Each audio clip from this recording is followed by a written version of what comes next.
जय हिंद साथियों, मैं आदेश आपका राही आदि क्लासेस में स्वागत करता हूं। हम सभी पढ़ रहे थे हिंदी में क्या पढ़ रहे थे। पहला चैप्टर हमारा था वर्णमाला।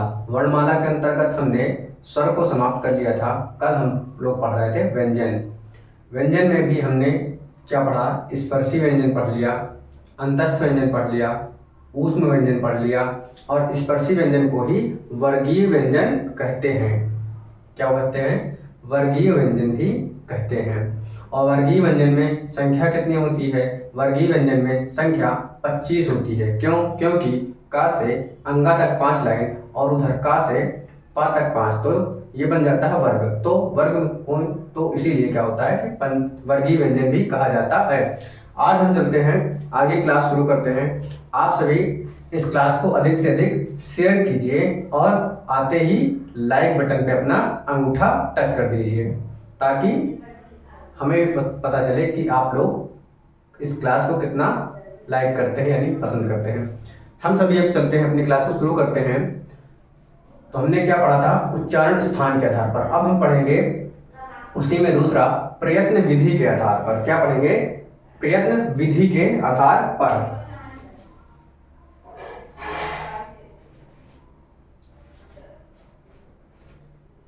प्रयत्न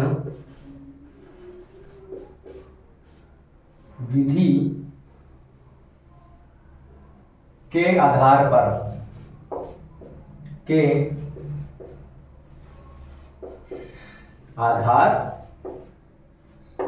पर, प्रयत्न विधि के आधार पर इसके अंतर्गत कौन कौन से वर्ण आएंगे, अब हम ये देखेंगे। जो पहला होगा वो क्या होगा? द्विगुण व्यंजन। क्या होगा? द्विगुण व्यंजन, यानी इसमें दो वर्णों के गुण विद्यमान होंगे। द्विगुण व्यंजन के अंतर्गत दो वर्ण आते हैं। वो कौन कौन से आते हैं ये देख लेंगे। और द्विगुण व्यंजन को ही हम क्या बोलते हैं? ताड़न जात। क्या?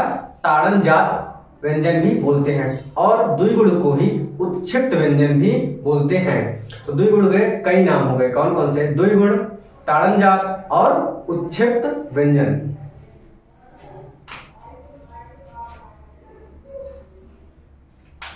तो हम देखते हैं पहला क्या है कि द्विगुण, और इसी को क्या बोलते हैं? ताड़न जात। और क्या बोलते हैं? उत्क्षिप्त व्यंजन। क्या बोलेंगे?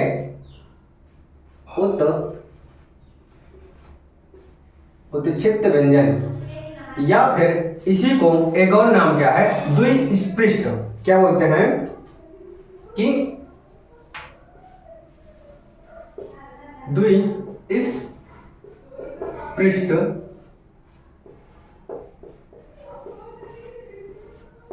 व्यंजन। हम सभी यानी आप सभी देख रहे हैं क्या कि द्विगुण, ताड़न जात, उत्क्षिप्त और द्विस्पृष्ट व्यंजन, यानी इस व्यंजन के इसके अंतर्गत कौन कौन से आएंगे? ढ़ आएगा और गढ़ आएगा। कि इन दो वर्णों के कई नाम है। क्या? कई नाम है। क्या क्या? जैसे द्विगुण भी बोला जाता है, ताड़न जात बोला जाता है, उत्क्षिप्त बोला जाता है और द्विस्पृष्ट व्यंजन भी बोला जाता है। तो आप सभी इसको ध्यान रखना। क्यों? क्योंकि वर्णमाला चैप्टर के अंतर्गत आपसे 1 नंबर में पूछा जा सकता है। ये जो हिंदी की क्लासेस होती हैं वो आपको कहीं भी हिंदी पूछा जाए, चाहे लोअर पीसीएस में, चाहे पीसीएस में, चाहे लेखपाल में, यूपी एससी के थ्रू कोई भी पेपर हो, यानी जहां पर भी हिंदी पूछी जाती है, चाहे यूपी टेट हो, एस टेट हो या बिहार शिक्षक भर्ती, कहीं भी, वहां के लिए आप सभी के लिए हिंदी पर्याप्त होगी। अब चलते हैं हम अपनी आगे की क्लास में। तो ये हो गया। इसके बाद एक आता है द्वितीय व्यंजन। क्या? द्वितीय व्यंजन क्या आता है कि द्वितीय व्यंजन,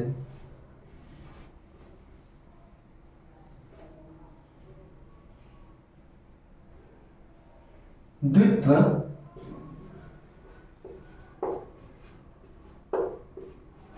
व्यंजन। द्वित्व व्यंजन के अंतर्गत कैसे आएगा?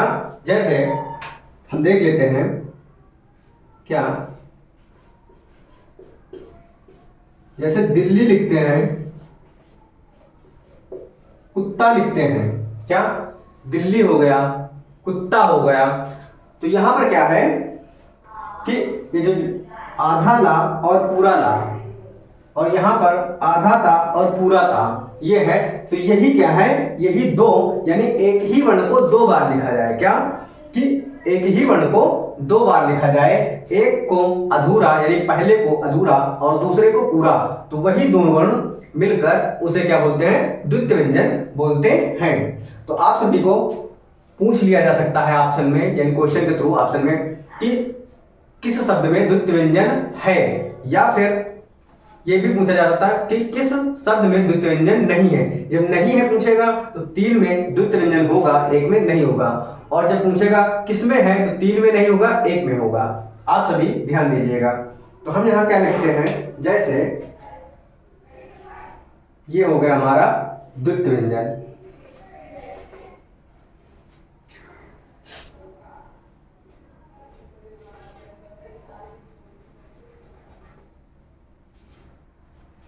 ये हमारे क्या हो गए, द्वितीय व्यंजन हो गया।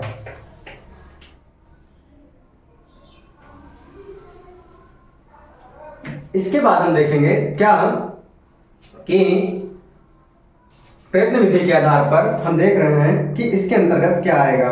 हम देखते हैं ईसत व्यंजन। क्या क्या देखेंगे, ईसत व्यंजन देखेंगे। जो ईसत व्यंजन होता है वह क्या होता है, ईसत व्यंजन। ईसत व्यंजन के अंतर्गत दो वर्ण आते हैं। कौन कौन से आते हैं यह हम सभी देखेंगे। ईसत व्यंजन के अंतर्गत या और वा वर्ण आता है। क्या ईसत व्यंजन के अंतर्गत या और वा आता है। यह जो ईसत व्यंजन है यह किसी बहुत कम जगह मिलता होगा आप सभी को, लेकिन अगर क्वेश्चन पूछ ले तो यह है कि हमारे पढ़ाई द्वारा के अंतर्गत कहीं बाहर ना जाने पाए कोई भी क्वेश्चन, इसलिए थोड़ा कोशिश करते हैं जहां से भी मिल पाता है वहां से ले लेते हैं। इसके बाद हम देखते हैं क्या, लुंठित व्यंजन। क्या कि लुंठित, या फिर इसी को क्या बोलेंगे, प्रकंपित व्यंजन। क्या बोलेंगे, प्रकंपित।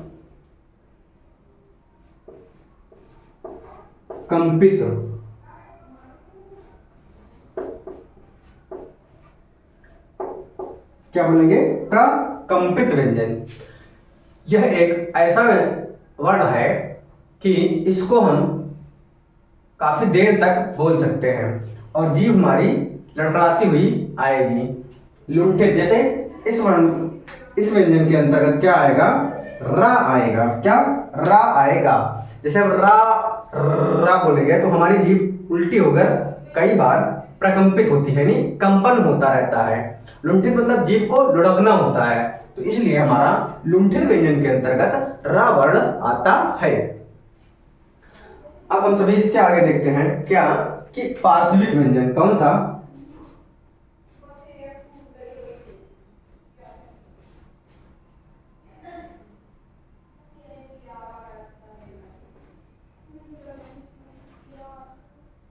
पार्श्विक व्यंजन। जो पार्श्विक व्यंजन है वह क्या होता है, पार्श्विक व्यंजन ला वर्ण को बोलते हैं। क्या ला वर्ण को बोलते हैं। जब हम पार्श्विक व्यंजन का उच्चारण करते हैं, क्या जब हम पार्श्विक व्यंजन का उच्चारण करते हैं ला, जब हम ला बोलते हैं तो ला यानी जीभ हमारी उल्ट जाती है और जो हवा होती है यानी हमारे मुख से द्वारा जो हवा निकलती है वो अगल बगल से निकलती है, तो इसलिए इसे क्या बोलते हैं, पार्श्विक। पार्श्व मतलब क्या होता है, अगल बगल, यानी जब हम ला का उच्चारण करते हैं तो ला जीभ हमारी पलट जाती है और जो अगल बगल से ही हवा निकलती है, इसलिए हमें पार्श्विक व्यंजन कहते हैं। पार्श्विक व्यंजन के अंतर्गत क्या वर्ण आता है, ला वर्ण आता है। क्या आता है, पार्श्विक व्यंजन के अंतर्गत ला वर्ण आता है। हम सभी ध्यान देंगे। इसके बाद क्या आएगा कि हम देखते हैं अब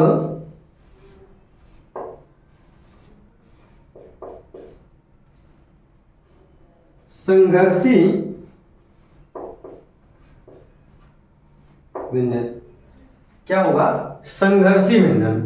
इसमें क्या होता है कि जब हम इन सभी का उच्चारण करते हैं इन वर्णों का, तो हमारे द्वारा थोड़ा सा यानी हल्का सा संघर्ष करना पड़ता है, यानी हल्की तेज हवा निकलती है, वो भी गर्म। जो ऊष्म व्यंजन होते हैं वही संघर्षी व्यंजन भी होते हैं। हम सभी कल की क्लास में देखे थे ऊष्म व्यंजन, आज उन्हीं को यहाँ पर क्या नाम है? संघर्षी व्यंजन भी कहते हैं।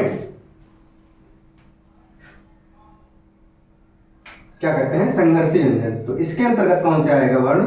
श, श और स और हा वर्ण आएगा। ये क्या हो गया? हमारा संघर्षी व्यंजन हो गया। इसके बाद हम देखेंगे क्या? अनुनासिक व्यंजन। क्या? अनुनासिक व्यंजन। अनुनासिक।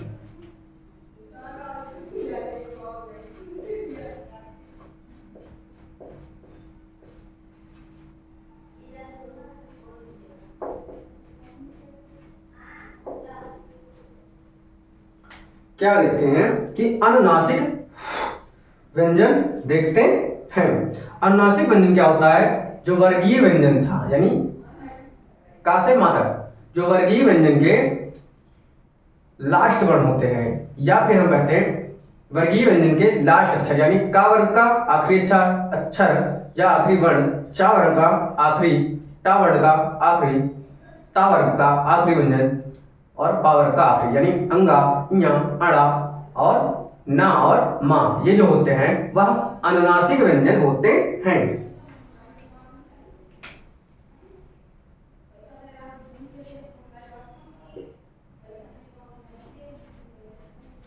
अंगा, इया और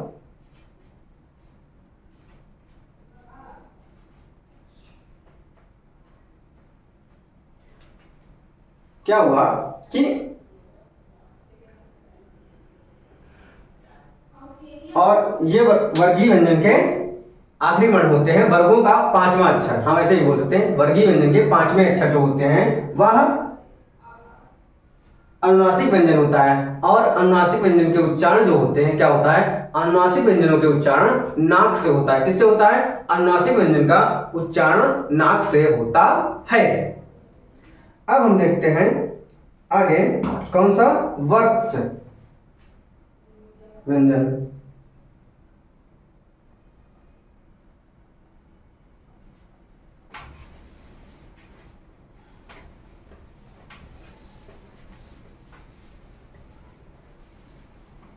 आप सभी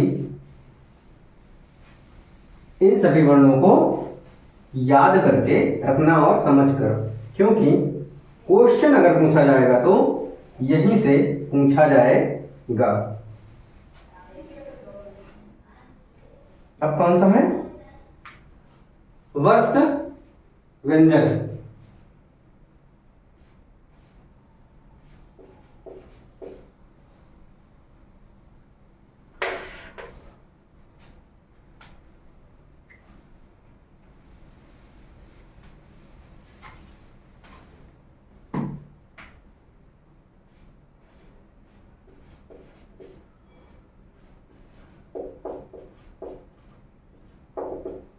क्या हुआ?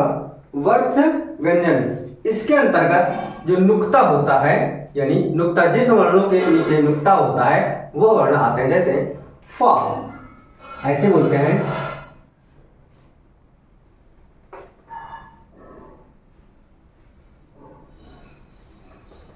क्या बोलेंगे? अगर यह है, ये क्या है? फा है। क्या? फा। लेकिन अगर यहीं पर नुक्ता लग जाए तो क्या होगा?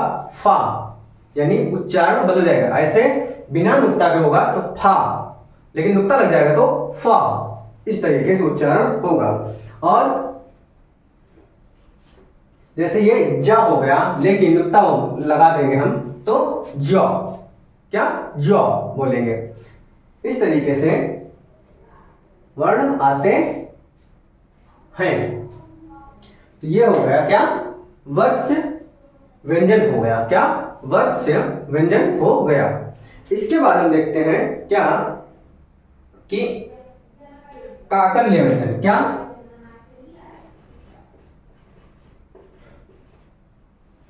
काकल्य व्यंजन। कौन सा? काकल्य व्यंजन। काकल्य व्यंजन के अंतर्गत एक वर्ण आता है, वह क्या होता है? हा होता है। कौन सा? काकल्य व्यंजन के अंतर्गत हा होता है। काकल्य व्यंजन के अंतर्गत हा वर्ण आता है। अब हम देख लेते हैं कुछ और, जैसे कंठ व्यंजन। क्या? कंठ व्यंजन के अंतर्गत हमने देखा था क्या? का से अंगा तक। क्या देखा था? का से अंगा तक। लेकिन फिर हम देखते हैं और कंठ व्यंजन। कंठ व्यंजन के अंतर्गत क्या आएगा? अहा आएगा और हा आएगा। क्या? हा आएगा और हा आएगा। अब आप सभी सोचेंगे ये क्या है? ये स्वर है। तो ये स्वर है तो संस्कृत में था, लेकिन जो हिंदी के स्वर हैं वह 10 ही माने गए हैं। बाकी जो अंग और अहा आता है, क्या? अंग और अहा आता है, ये क्या होता है? अयोगवाह होता है, यानी स्वर नहीं है।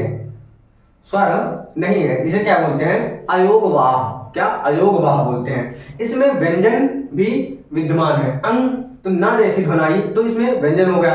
अहा तो इसमें हा आया, तो ये व्यंजन हो गया। इसलिए जो कंठ व्यंजन के अंतर्गत आएगा वह अहा और हा वर्ण आएगा। इसके बाद देखते हैं क्या? तालव्य व्यंजन। कौन सा? तालव्य। तालव्य में हमने चा से इया तक देख लिया था, यानी चा छा जा झा इया, ये होते हैं तालव्य व्यंजन। लेकिन उसके बाद भी कुछ आते हैं। क्या? कौन कौन से आएंगे हम देखेंगे।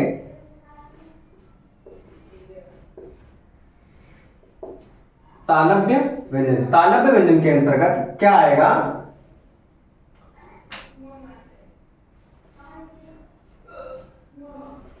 श और या आएगा।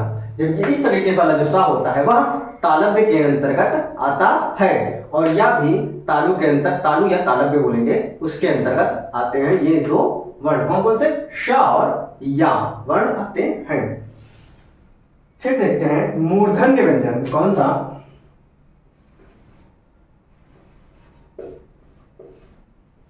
मूर्धन्य व्यंजन। मूर्धन्य व्यंजन के अंतर्गत कौन कौन से और वर्ण आते हैं? क्या होता था कि मूर्धन्य के अंतर्गत जो व्यंजन थे टा ठा डा ढा अणा आता था, लेकिन उसके बाद भी जैसे रा हो गया, ये मूर्धन्य के अंतर्गत आएगा, और श हो गया, ये भी मूर्धन्य के अंतर्गत आएगा।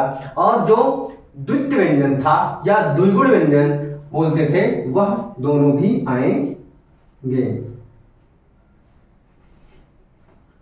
तो ये हमारा क्या हो गया?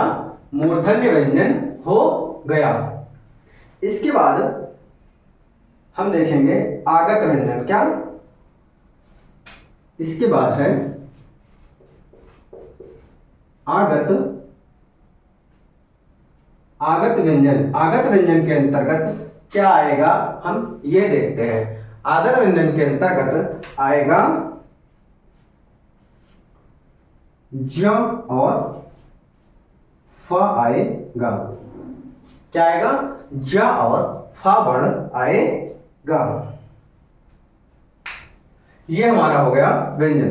अब हम व्यंजन में आगे चलते हैं किसकी तरफ?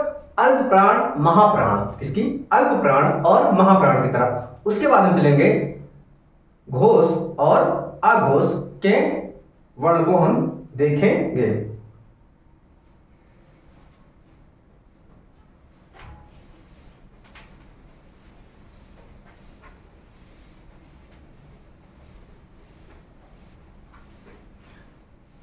आप लोग विश्वास बना के रखिए, जो भी इस क्लास को पूरा देखेगा उसके क्वेश्चन व्यंजन से कहीं से भी पूछ लेगा।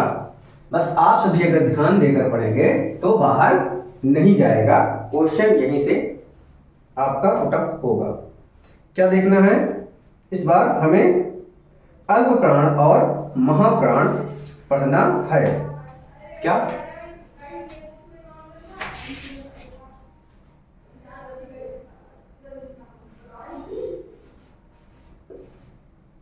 अल्प प्राण और दूसरी तरफ हम लिखते हैं महाप्राण।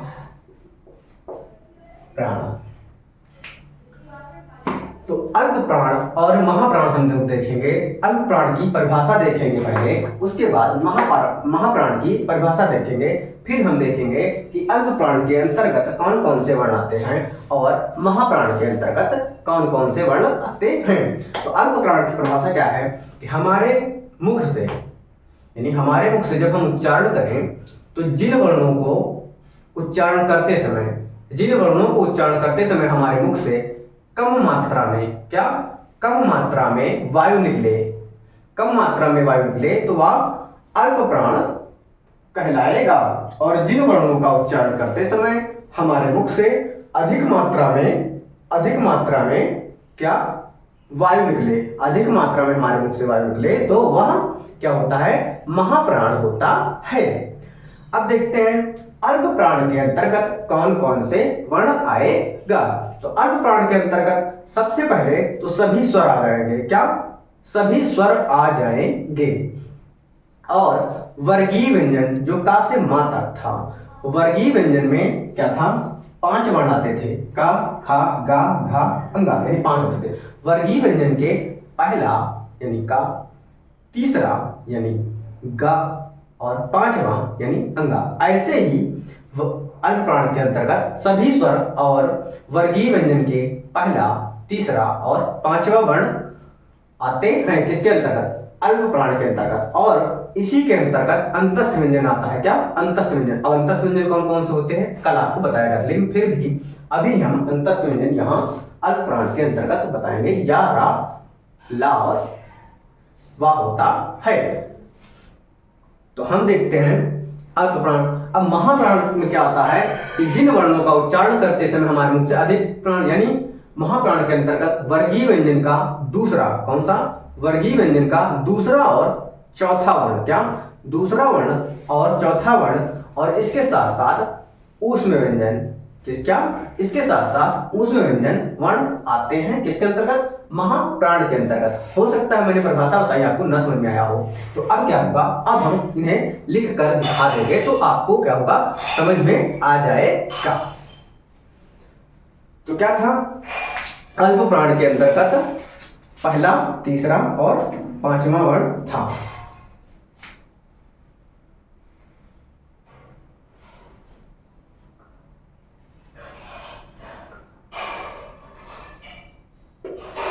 और महाप्राण के अंदर क्या था? दूसरा और चौथा था।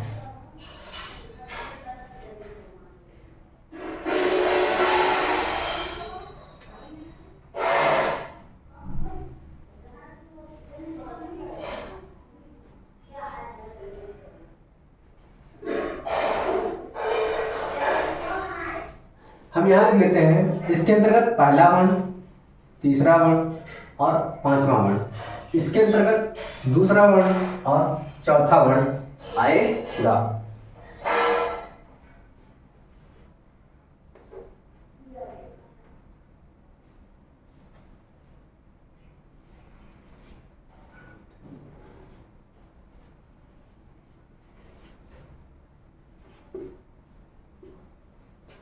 क्या? का, गा, अंगा, चा, छा, जा, जा, यानी अल्प प्राण के अंतर्गत पहला, तीसरा, 5वां आ रहा है।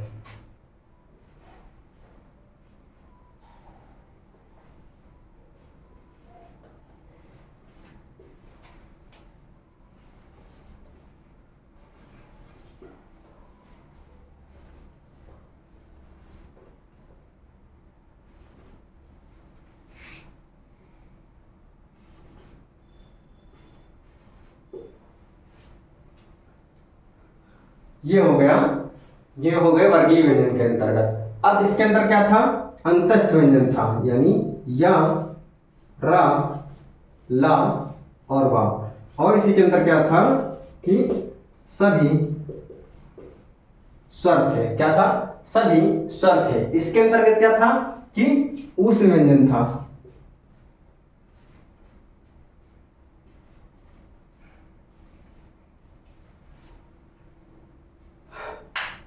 तो ये हमारा क्या हो गया, अल्प प्राण और महाप्राण हो गया। अल्प प्राण, इसके अंतर्गत पहला वर्गीय व्यंजन का पहला, तीसरा और पांचवा सभी स्वर और अंतस्थ व्यंजन आ गया। महाप्राण के अंतर्गत दूसरा वर्गीय व्यंजन का दूसरा, चौथा और ऊष्म व्यंजन आएगा। ये हमारा अल्प प्राण और महाप्राण हो गया। इसके बाद हमारा व्यंजन में क्या बचता है, लास्ट का आघोष और सघोष, यानी आघोष और घोष बचा हुआ है। इसको हम देख लेते हैं। इसके बाद हमारा व्यंजन चैप्टर समाप्त हो जाएगा आज की क्लास में।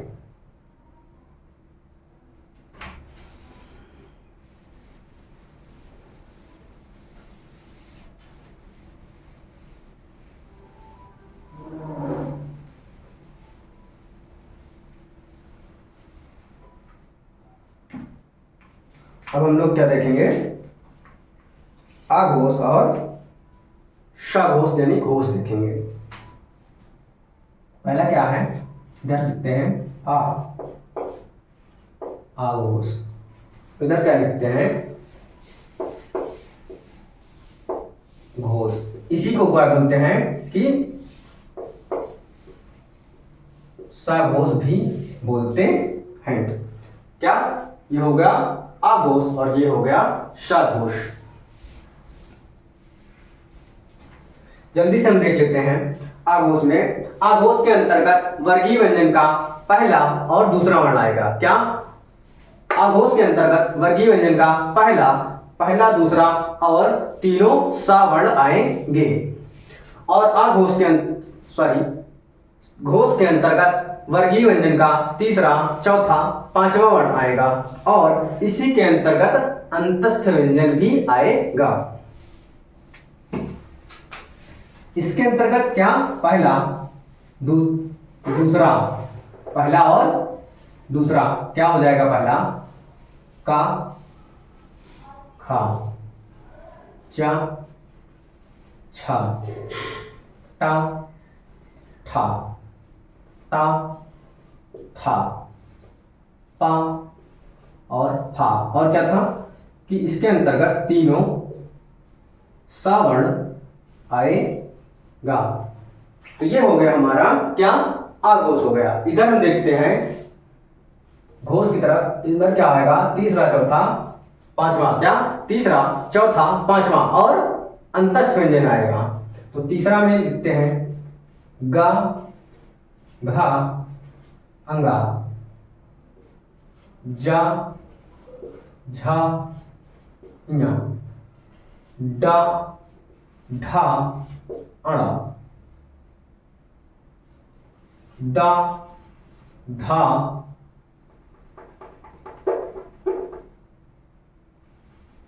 धा, ना, फिर बा, भा, मा। अंतस्थ व्यंजन या, रा, ला, वा। और उस व्यंजन का एक वर्ण और आ जाता है इसके अंतर्गत, क्या कि हा। हा इधर नहीं था, हा इधर आ गया है। बोला मैं तुम्हारे साथ नहीं रहूंगा। और इसके अंतर्गत यानी घोष के अंतर्गत ही क्या आएगा, यहां पर सभी